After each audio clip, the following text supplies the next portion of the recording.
네, 오늘장 수급을 전반적으로 먼저 확인을 해보자면요. 일단 앞서서 말씀드렸듯이 외국인과 기관의 현물 매도가 계속해서 지속이 되고 있습니다. 현재 구간에서도 외국인은 현물에서 1,480억 팔고 있고요. 기관도 1,700억 팔고 있는 가운데 코스닥에서 외국인이 1,700억 넘는 매도를 보이고 있습니다.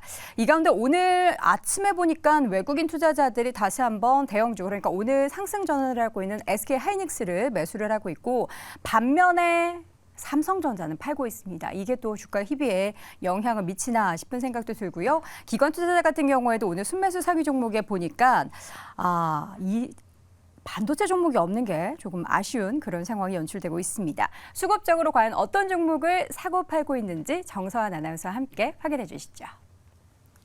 앞서 체크한 대로 이 외국인이 오늘 양시장의 매도세를 이어갑니다. 최근 선물은 사지만 이렇게 현물의 매도를 보이고 있기 때문에 그 제한된 흐름 속에서 어떤 기업을 샀나 어제 종가 기준으로 체크를 해봤는데요. 큰 덩어리로 봤을 때는 반도체와 2차 전지였습니다.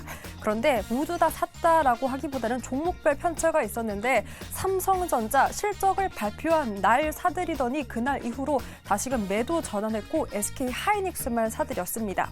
2차 전지도 마찬가지더라고요. LG 에너지솔루션, 삼성, SDI에는 매도세를 보이지만 이렇게 포스코 홀딩스는 함께 사들였습니다. 그 밖에도 반도체로는 한미반도체, SK하이닉스와 함께 사들였고 포스코 DX, 코스닥만 떼놓고 봤을 때는 외국인과 기관이 가장 강하게 매수한 종목으로 어제는 특히나 12.74% 상승 마감을 보이기도 했는데요. 포스코 DX의 여력까지 또 확인이 되었습니다. 이랬던 외국인 오늘 오전 9시 48분 기준으로 보니까 연속성을 보이는 건 SK하이닉스였습니다. 여전히 이렇게 반도체 대장 SK하이닉스를 사들이고 있고 그 밖에도 오늘 외국인의 장바구니에는 중소형주가 올라오는 모습입니다. 특히나 초전도체 테마주로도 구분되었던 신성 델타테크가 매수 상단에 올라와 있고요. 그 밖에도 기아, 우리금융지주, 두산, 밥켓을 함께 매수한 모습이 확인이 되었습니다. 자, 그렇다면 기관은 어제 어땠을까요? 기관은 어제 그래도 양시장이 모두 매수를 보였습니다.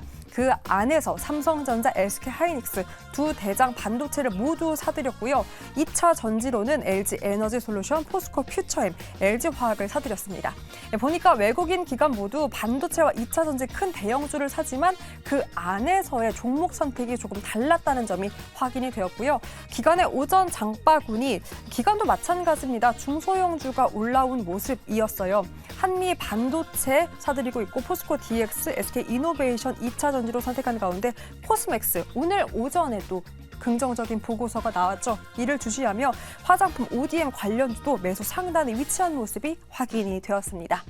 자, 그렇다면 어제 우리 개인 투자자분들 어떤 기업을 가장 많이 샀나 보니까요. 아주 큰 변화라고 할 수 있을까요? 감지가 된 게 있습니다. 이 바로 닷새 만에 에코프로 BM, 에코프로를 순매도에서 순매수로 포지션을 취한 건데 매수로 이렇게 위치를 바꾸며 에코프로 BM을 가장 많이 사들였고 에코프로가 4위까지 올라왔습니다. 그 밖에도 포스코 퓨처엠을 사들였고 오늘 일단 오전에 외국인이 가장 많이 산 이 신성 델타테크를 어제는 또 개인이 가장 많이 산 기업 중 하나로 이렇게 상단에 위치해 있습니다. 보니까 수급에 대한 변동성도 있고 가장 큰 차이라고 할까 변화는 2차 전지가 계속해서 수요 둔화 우려라던가 리튬 가격 하락세에 조금은 부담을 덜어내는 소식이 오며 이렇게 매수 변동에 수급에 올라와 있다는 점인데요. 이러한 변화와 함께 오늘 수급에서는 고수님들 어떤 전략이 필요할까요? 네, 오늘장 수급적으로 어떤 종목을 사고 팔고 있는지도 쭉 확인해봤고요. 우리 개인 투자자분들의 수급 내용도 확인을 해봤습니다. 일단 오늘 수급적으로 어떤 섹터에 돈이 들어가고 있는지 또 빠지고 있는지를 좀 확인해볼 텐데 임순재 고수님, 수급적으로 어떤 특징을 좀 확인해볼 수 있을까요? 네, 일단 뭐 섹터로 본다라고 하게 되면 이제 사료 관련주, 뭐 이게 이슈들이 이제 시장에서 그만큼 이제 테마가 이제 있다 보니까 네. 뭐 사료 관련주들이 오늘 좀 강한 그런 모습을 보이고 있고요. 네. 또 설탕 관련주들도 이제 좋은 그런 흐름세를 보이고 보이고 있습니다. 설탕. 우리나라 탕후루 너무 많이 먹어서 설탕가 올리는 거 아니에요? 뭐 그래서라기보다는 국제 뭐 설탕 가격을 올리는 탕후루. 네, 뭐 세계에서 제일 많이 먹는 데는 인도네시아입니다. 아, 그래요? 네. 오. 인도네시아 음식 자체가 조금 달달한 측면이 설탕을 있어서. 가장 많이 소비하는군요. 그렇죠. 가장 많이 소비하는 나라고요. 일단 뭐 설탕 가격 같은 경우는 최근에 이제 기상 이변 관련돼서 설탕의 이제 생산량이 많이 줄어든다라는 것 때문에 뭐 인도나 뭐 여러 이제 국가에서 설탕 수출을 좀 제한하겠다라는 얘기들이 계속 나오면서 올해 좀 큰 폭으로 좀 올랐다라고 보시면 될 것 같고요. 네. 그래서 이제 관련 종목들이 조금 오늘은 좀 강세를 좀 보이고 있다라고 보시면 될 것 같고요. 네. 또 하나가 이제 특이한 그동안 이제 조금 쉬었었던 그러니까 화장품 OEM 관련 주들이 오늘 조금 강한 그런 흐름세를 좀 보이고 있습니다. 네, 화장품 OEM 대표적으로 사실 기업들 굉장히 많잖아요. 우리 네. 임순재 고수님은 어떤 기업을 가장 탑픽으로 그 중에서 보실까요? 뭐 화장품 OEM 관련 쪽이다라고 하게 되면 이제 코스메카 코리아가 제일 낫지 않을까라는 좀 생각을 해보고 있습니다. 네. 뭐 일단 코스메카 코리아 같은 경우는 뭐 국내 뿐만 아니라 뭐 중국 그다음에 미국에 이제 현지 공장을 갖고 있는 그런 상황이고요. 특히 이제 미국 내에 이제 판매가 이제 증가하면서 뭐 관련된 매출에 대한 기대감도 뭐 계속 주가에 반영이 되고 있다라고 보시면 될 것 같고요.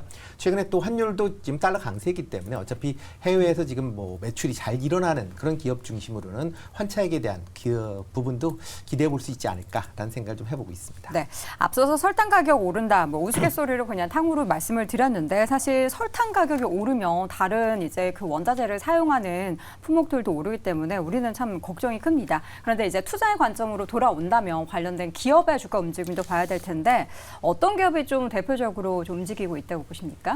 일단 뭐 설탕 관련 쪽이다라고 하게 되면 뭐 일단 뭐 그러니까 FAO, 그러니까 국제 그 이제 식량기구라는 이제 국제 기구가 있는데 거기서 네. 이제 설탕 가격 지수 같은 걸 계속 발표를 합니다. 지금 지난달 기준으로 162.7포인트인데요. 이게 2010년 이후에 지금 13년 만에 가장 높은 수준으로 올라갔다라고 보시면 될 것 같고요. 계속 작황부진이 계속 이어지는 상황이기 때문에 일단 설탕 관련주들은 조금씩 관심 있게 좀 보셔야 되지 않을까 당분간은 그렇게 보여집니다.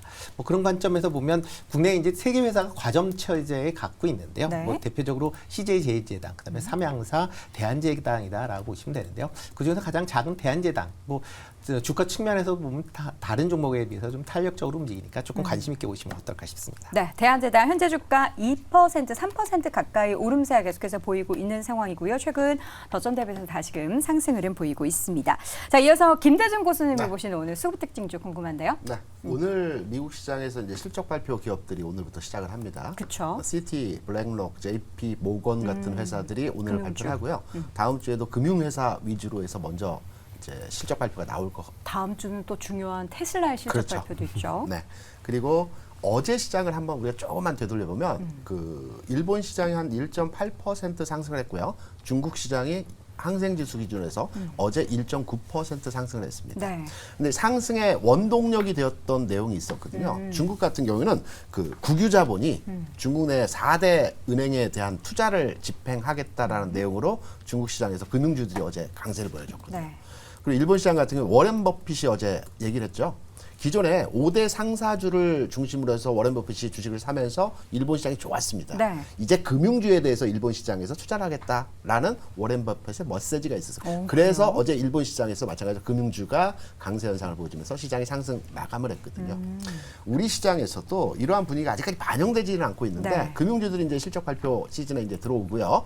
그리고 금융주의 흐름에서 여러 가지 목적에서 이제 주가 움직임이 전개될 수 있는 내용들이 있습니다. 이 중에서 저는 삼성, 화재, 우선주, 배당의 목적도 있고요.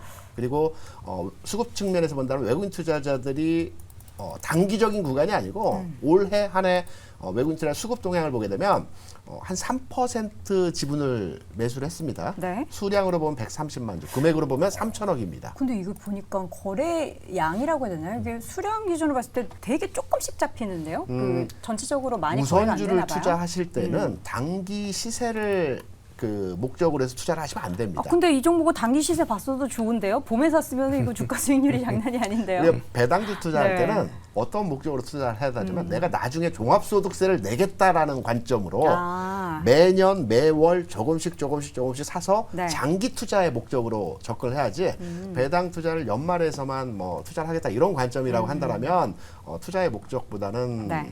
좀 멀어지는 형태이고요. 삼성화재 같은 경우는 수급적 측면에서도 외국인 투자자들이 선호하는 현상에서 보여주고 있기 때문에 비교적 배당 성향이 높은 우선주에 대해서 네. 조금씩 사가는 배당 투자의 목적도 있고 네.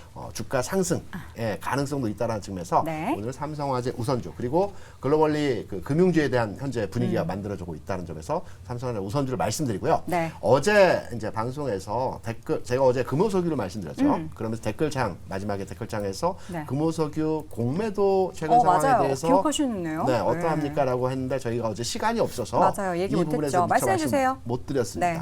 금호석유 공매도가 최근 조금 늘어났습니다. 한 20만 주 정도 체크되거든요. 네. 근데 최근래의 공매도 현황을 봤을 때 17만 주, 한 3만 주 정도 늘어난 상황이거든요. 최근에 수급 동향에서 외국인은 매도하고 있고 기관은 매수를 하고 있습니다. 네. 공매도 물량에 대해서 기관이 이제 들어가는 형태에서의 모습이기 때문에 공매도 수량적 측면이나 지금의 주가 흐름 측면에서 공매도가 주가를 하락시킬 만한 요인에서의 상황은 아직은 아니다. 우려할 만한 상황의 데이터는 아니다. 네. 라고 결론 정리를 해드리겠습니다. 알겠습니다. 또 어제 우리 시청자분이 질문 주셨던 내용도 꼼꼼하게 챙겨드렸으니까 금호석유 관련한 공매도 궁금증 해결해 보셨으면 좋겠고요. 자, 이번엔 테이버 고수. 입에서 단내 날 것 같다고 하도 말을 안 하고 있어서. 생각 중이었습니다. 무슨 말을 해야 되나. 네. 일단 특징주는 제가 에코프로를 일단은 말씀을 드렸어요, 작가님께. 에코프로요? 네, 오늘 일단 실적 발표가 나오기 때문에. 네. 근데 핵심이 되는 거는 실적 발표도 중요하지만 지금 2차 전지 수급에 대해서 오늘 전반적으로 이거는 체크를 하셔야 될 것 같습니다. 포스코 그룹주가 왜 올라가냐? 포스코 그룹주에 투자하는 ETF가 나올 겁니다. 그래요? 네, HBM이 왜 올라가냐? HBM에 투자하는 ETF가 나올 겁니다. 지금은 ETF 플레이가 올해 들어서 좀 강하게 나오고 있고 맞아요. 그리고는 여의도에서도 증권가에서도 ETF를 중심으로 어찌 보면은 섹터 투자에 대해서 아이디어를 계속 가져가고 있다 보니 이런 부분에서 어찌 보면 수급이 만들어지고 있는 상황이고 그 상황에서 양극재 관련된 투자 ETF도 나올 거예요. 근데 거기에서 에코프로는 빠져있죠. 그래요? 양극재 쪽은 에코프로 BM일 테니까. 이제 그런 부분에서 오늘 실적 발표 확인하시고 그리고는 제가 어제도 말씀드렸지만 에코프로와 에코프로 BM의 방향성이 어떻게 나누어지는가에 대해서 조금 고민을 해보셨으면 좋겠습니다. 맞습니다. 이게 최근에 이제 작년부터 시작해서 뭐 로봇 ETF 나온다 그러면 관련해서 촥 올라가고 갑자기 바이오 했는데 여기 미용 의료기기 쪽 나온다 그러면 관련된 종목 촥 올라가고 이런 움직임들이 작년부터 쭉 이어졌는데 이번에는 관련한 기업들 가운데서 또 사실 이런 거 있었으면 좋겠다고 생각이 들었거든요. 포스코 그룹주를 딱 타겟으로 한 ETF가 또 출시가 된다라고 하니까 관련한 기업들에 있어서의 추가적인 수급 유입이 기대가 되기 때문에 관련한 종목 가지고 계신 분들 일단은 축하드립니다. 전반적인 수급 특징에 대한 이야기 나눴는데 저희가 방금 전에 잠깐 이야기했었던 2차 전지 특히나 에코프로 이야기는 조금 더 집중적으로 다뤄볼 예정인데요. 바로 3위 주제 확인해 보시죠.